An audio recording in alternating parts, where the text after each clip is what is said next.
Mais si je les intéressé biso, oh, ils ont intéressé Banatou ya Congo Boyebi, débat et salami lelo na Sénat. Aujourd'hui, c'est quel jour? C'est jeudi. Il y a eu un débat houlé au Sénat concernant. C'est ça même la démocratie. Biso to côté na juridisme était Batumoussou balobi fallait qu'il y ait un congrès, Batumoussou faut qu'il y ait un Sénat.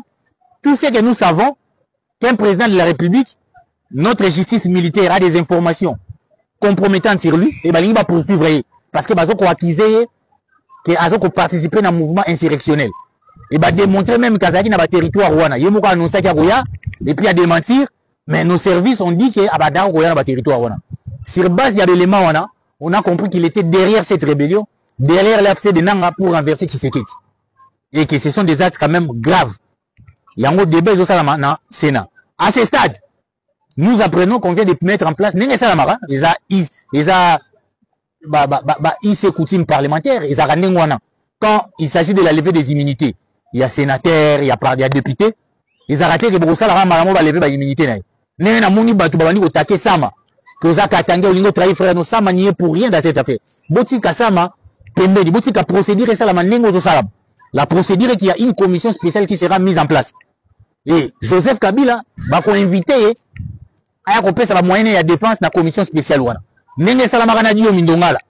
Nenge Pe Salamagana Lumbala. Lumbala va inviter à la commission spéciale à Tikala Royate pour aller déjà dans le mouvement insurrectionnel. Mais le rôle a raté. Commission va constater qu'il y a absence d'ailleurs. Va invalider qui. Dio mi la même chose. Il y a Kizaki Maramba viol. Le rôle a raté va invalider qui. Mais quand il y a un ancien chef de l'État, mais Balobi va juger comme sénateur à vie. Bisous de côté dans le débat à la tête. Mais déjà, Sénat, le fait que va mettre une commission spéciale, donc Sénat, ils vont se sentir habilités, compétents pour traiter de dossier à lever l'immunité à Kabila. Oh, bâti Ndeli Bangona, justice militaire. Parce que celui qui est compétent, n'a pas adopté motion incidentielle. Oh, Christine Mwandoya, ensemble à Tindi. Donc à ce stade, on peut considérer que le Sénat est compétent pour juger, pour parler de l'immunité de Joseph Kabila. C'est à ce stade, il y a une commission spéciale pour le Salama pour la Diomi, et Salama pour la Lumbala. Kabila a invité à représenter les moyens de défense de la commission. Sauf qu'à la commission va présenter son rapport, et puis va relever l'immunité.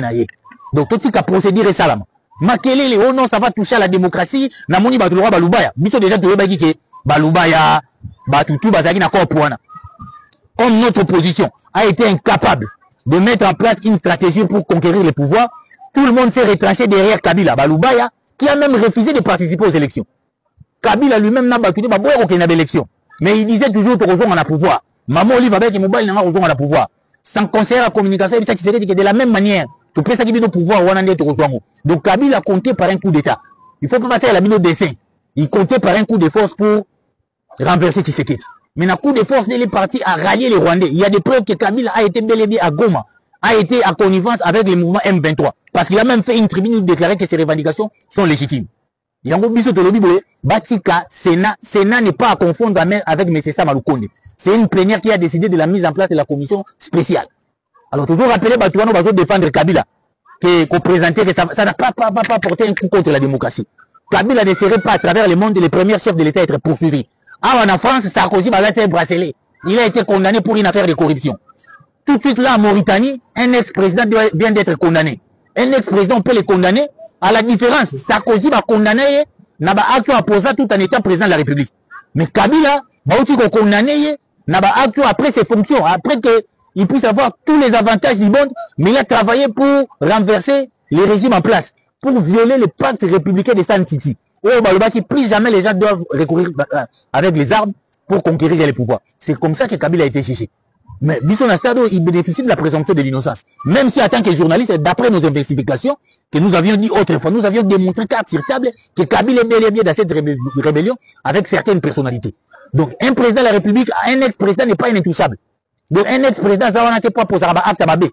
D'ailleurs, c'est ça qui est faveur, parce que Kabila au pouvoir a commis certains actes. Mais au nom de la passation civilisée du pouvoir, on a mis ça de côté. Mais tout en étant ex-président, tout en bénéficiant des avantages, à continuer à poser des actes pour déstabiliser les institutions du pays. Donc, il ne faut pas poursuivre, mais dans la procédure. Donc, à ce stade, le Sénat est compétent pour lever les immunités de Kabila. Si tel n'était pas le cas, mais va mettre une commission spéciale. Donc, cette commission spéciale, on va juger de son cas.